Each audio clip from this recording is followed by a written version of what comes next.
Welcome to another program in the CSEC Circle. Today we are going to be discussing the poem This is the Dark Time, My Love by the poet Martin Carter. I am Vanel Yearwood. To my left is Faith Richards from Ellerslie School, and to my right is Dexter Johnson from the Dighton Griffith School. Students, when you're doing a poem, sometimes you need to look at the history to understand it.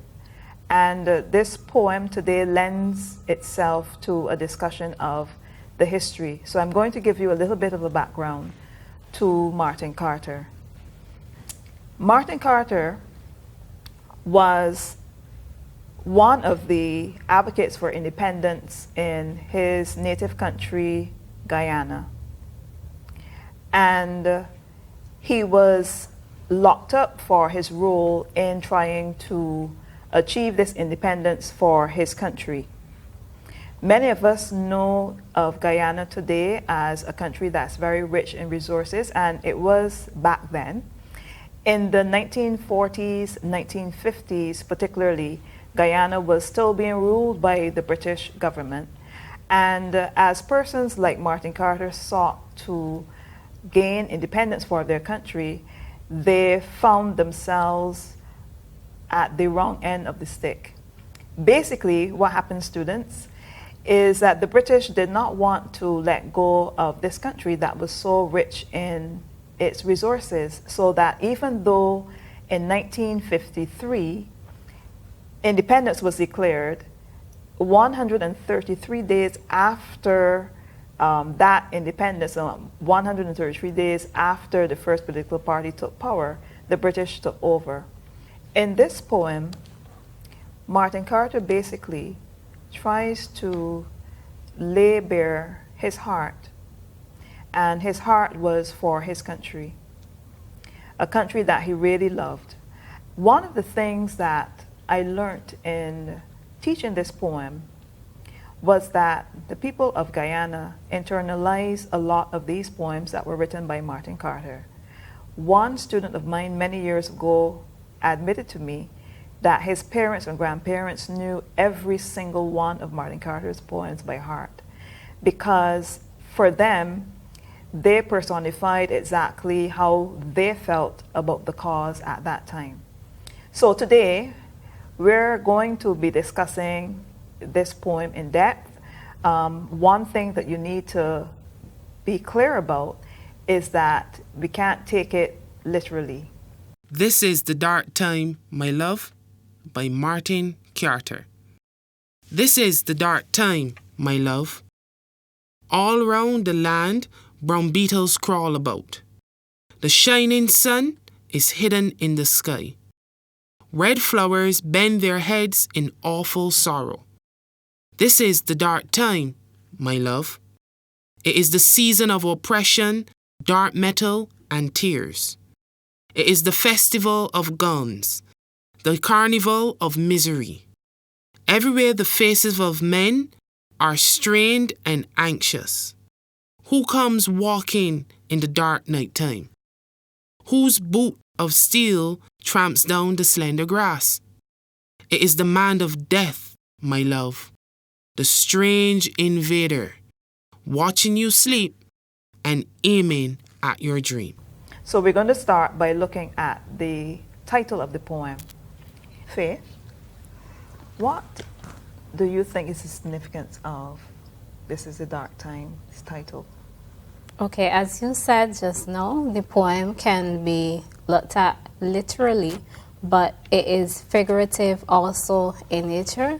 The title, This is the Dark Time, My Love, when you think of darkness, you have to ask yourself, is this literal darkness or is this figurative darkness? And I don't think that he's talking about nighttime. So we have to go into the figurative or metaphorical. So dark can signify circumstances that are tragic, circumstances that are devastating. Okay, that is one interpretation of the title. What do you think could be another interpretation?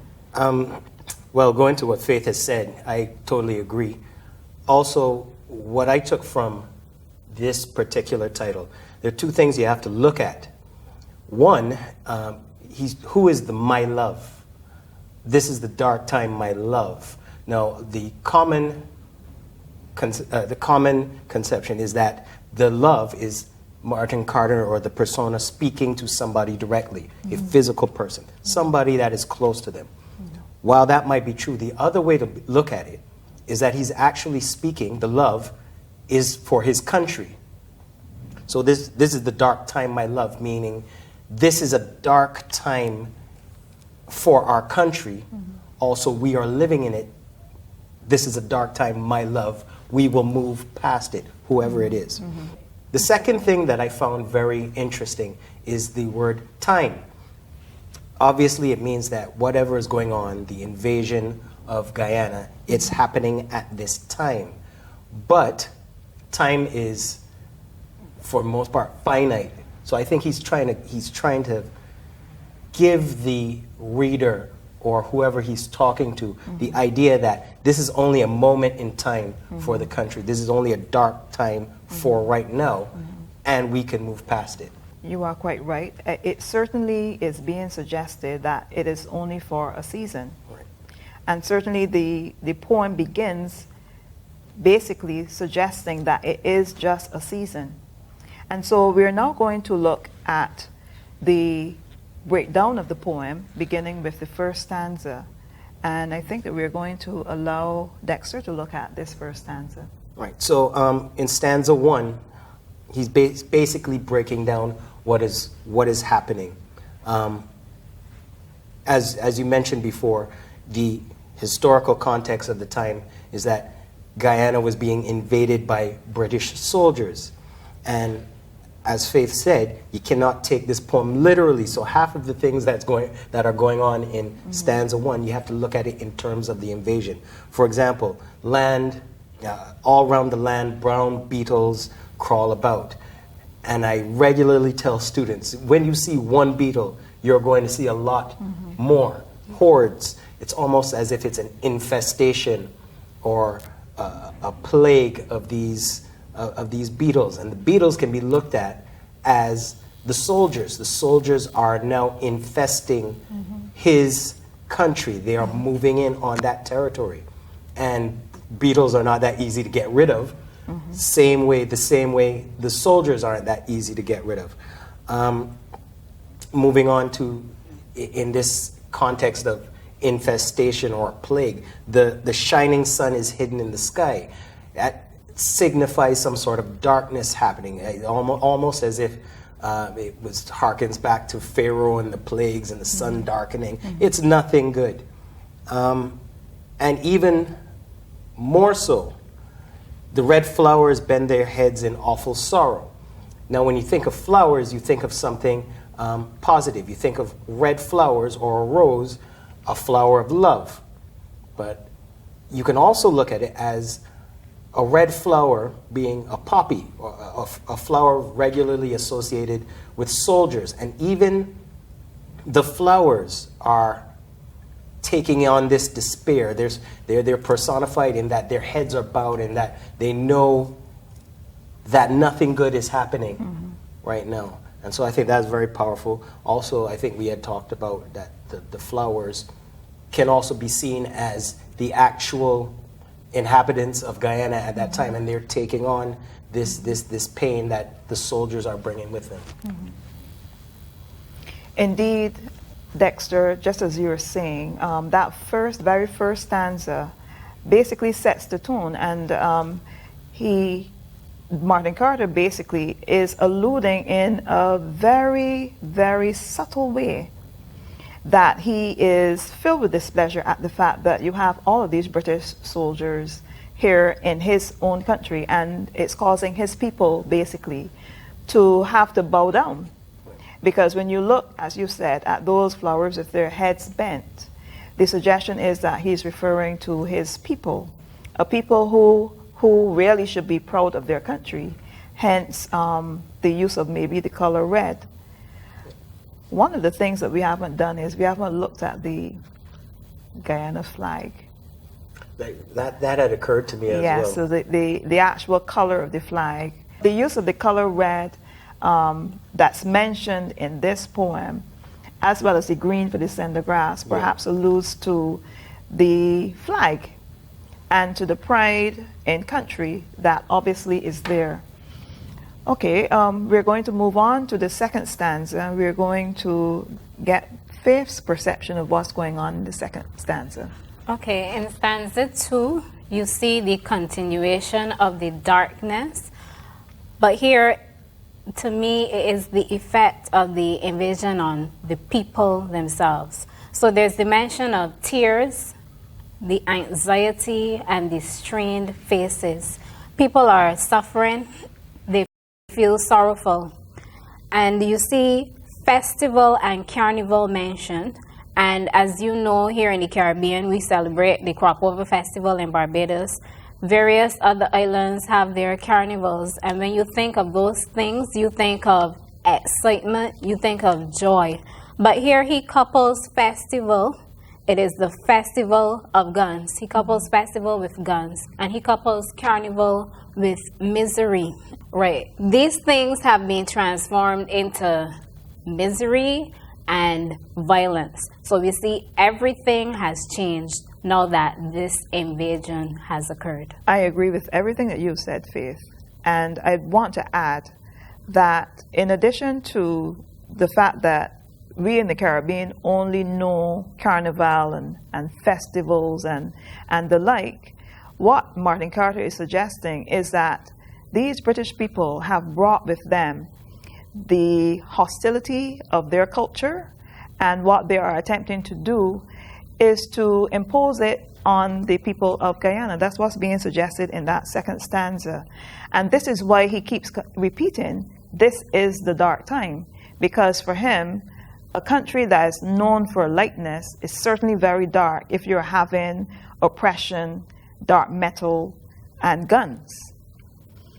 The final stanza is one where he seems to have gotten into the psyche of the people, and he is clearly urging them to not lose hope, where he says, whose boot comes walking in the dark night time?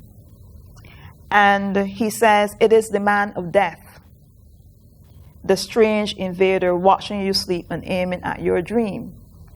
Clearly what is being suggested here is that he's seeing the British soldiers, metaphorically, as persons who are in some way challenging, are going to be obstacles in the future of the younger Guyanese people who are coming up. And what he's trying to suggest to them, perhaps, is that they should not lose hope. They should not allow themselves to be trampled by these soldiers, because it's only for a season. But maybe that is just my take on it. Let's see what Dexter and Faith are thinking about that final stanza. Well, I didn't agree with that at all, because I saw this poem as one of despair, as one of hopelessness. And so, to me, when he says in that last line, the strange invader is watching you sleep and aiming at your dream, it is as if your very future is in jeopardy. So it ends on this note of hopelessness, this note of gloom. Even your future, you can't look forward to it anymore. You are living in fear, and you don't know what is going to happen next. And it's like you can't even plan for your own future. Well, yes, that is striking, because there's nothing positive about that last stanza. But you also, I agree with that. I think also you have to look at the purpose of him writing the poem in the first place. Because if he's talking to his love being the country, he has laid bare everything that has happened.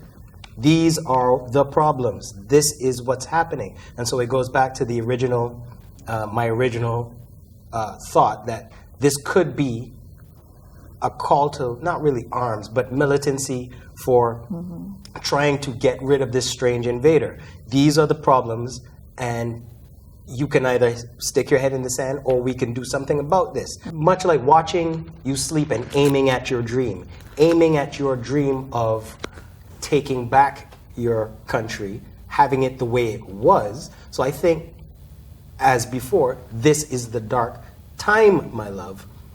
I think what he's really trying to say in this entire poem is, this is the dark time for now, my love. And with the last stanza, this is happening, but we can actively, or try to actively circumvent it and change it and get it back to what it was before.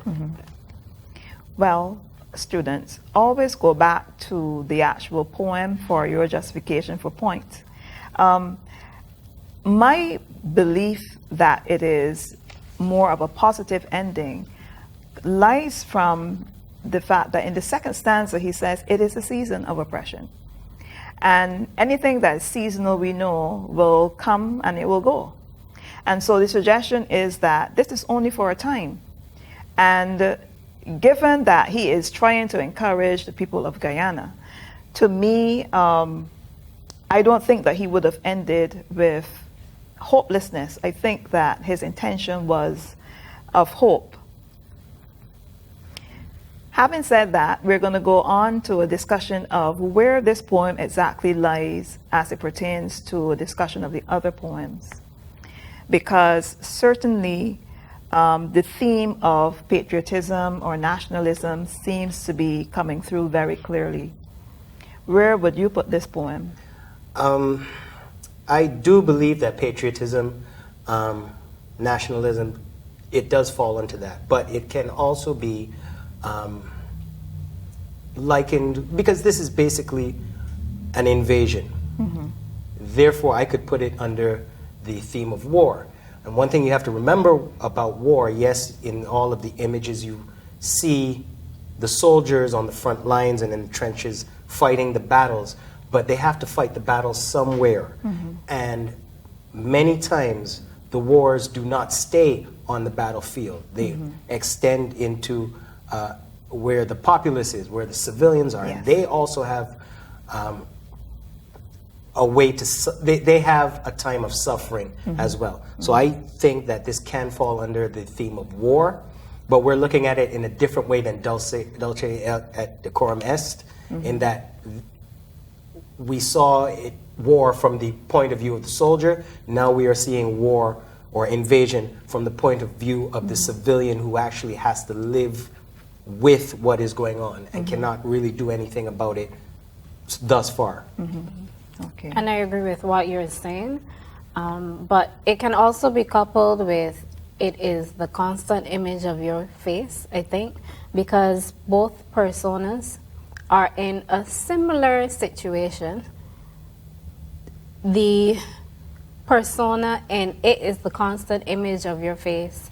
He is in South Africa, but if you take the poet into account, and he is facing similar circumstances to Martin Carter. He also has been exiled, and they are expressing, in terms of the nationalism and patriotism, their love for country. You can put both of them in the same category.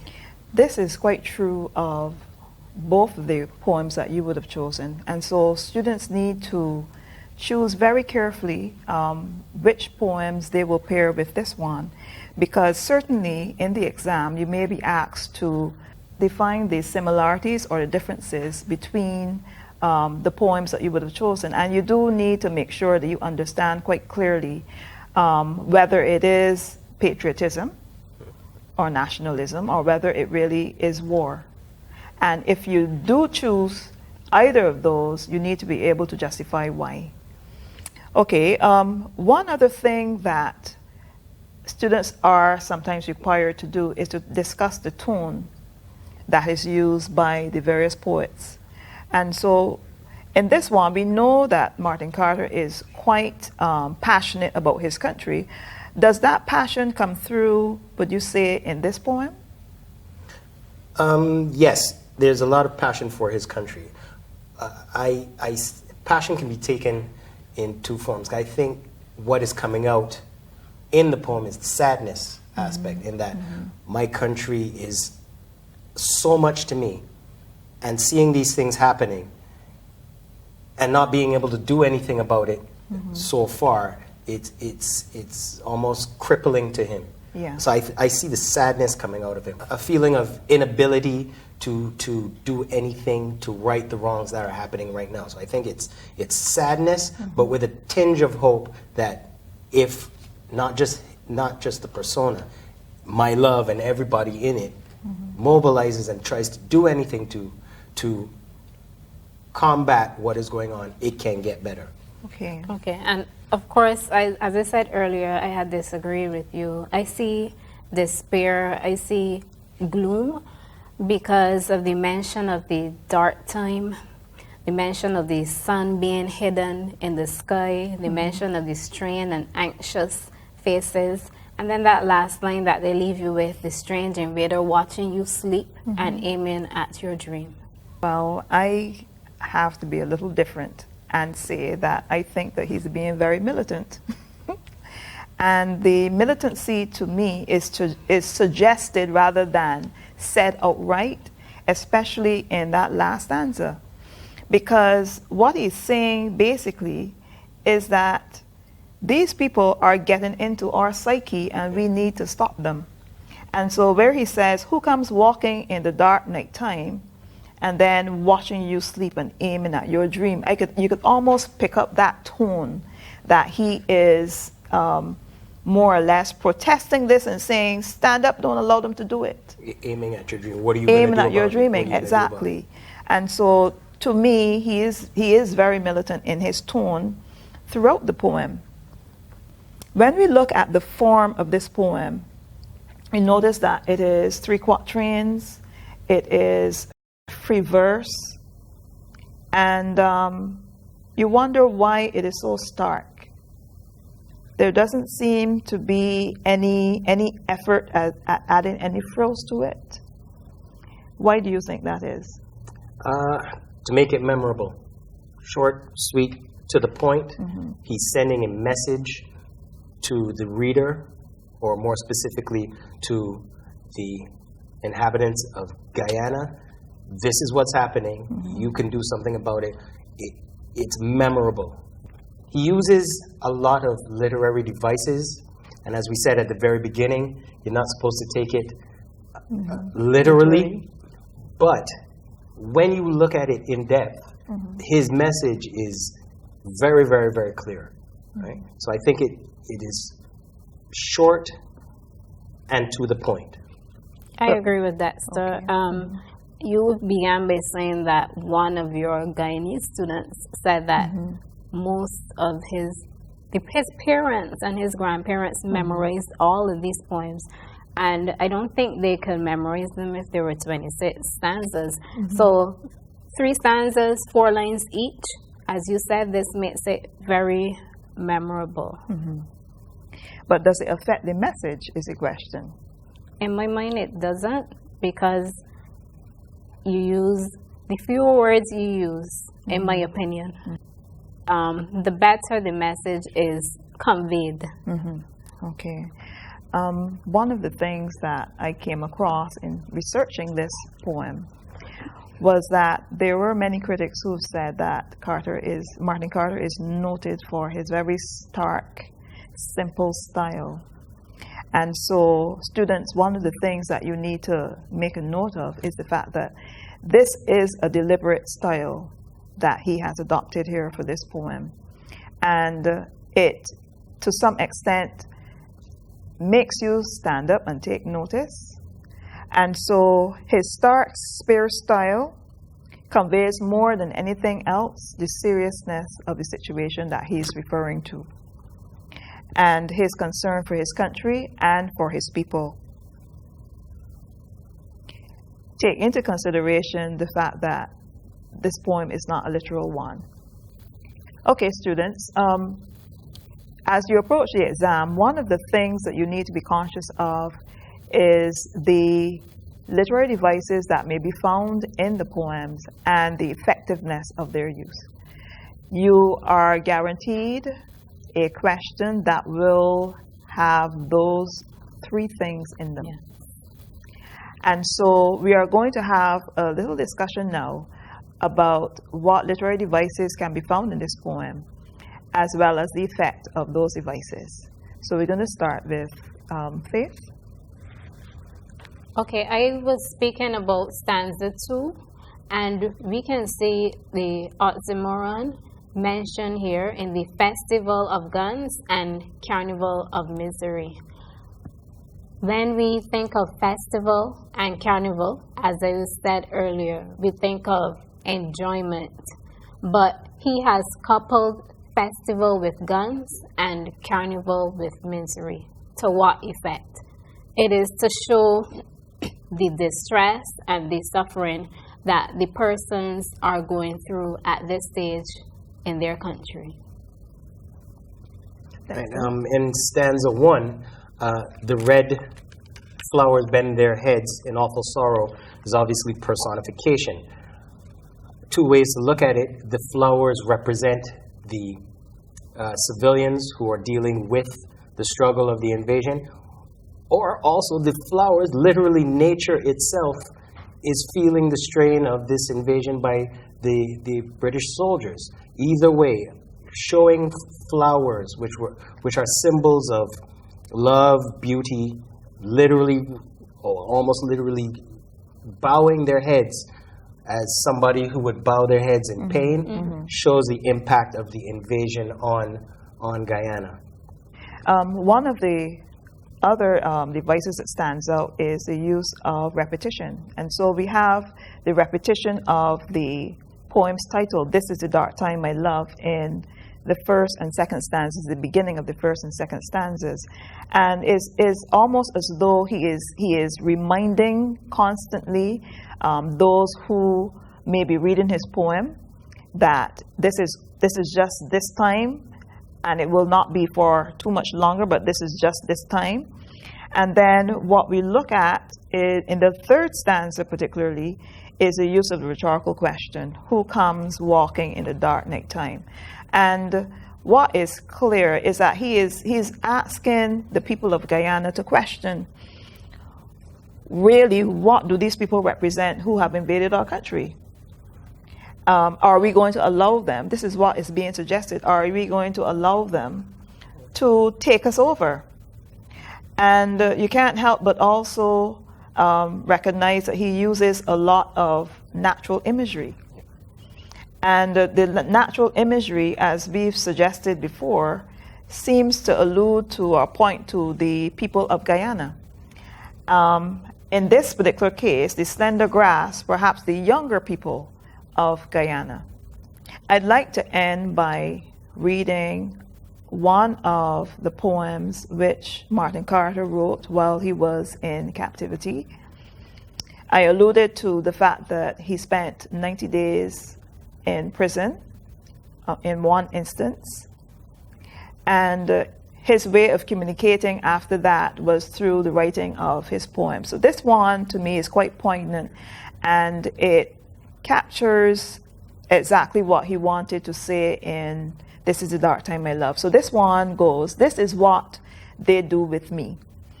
Put me in prison, hide me away out of the world, cut out the sun, darken the land, blacken the flower, stifle my breath, and hope that I die. Principally, Martin Carter was brooding a lot about his country and what it meant. His poetry, therefore, urged its readers towards an independence of spirit. He was kind of like a Mandela, if you want to make a comparison. And his was a refusal to accept any kind of repression or oppression. He was labeled an extreme communist. But when we read his poems today, each one of us can come away with something from them. His poems spoke strongly to the younger generations. And indeed, when we look at Guyana today, we've seen a big turnaround in its economy as well as in its people. I hope that you learned something today from This Is the Dark Time, My Love.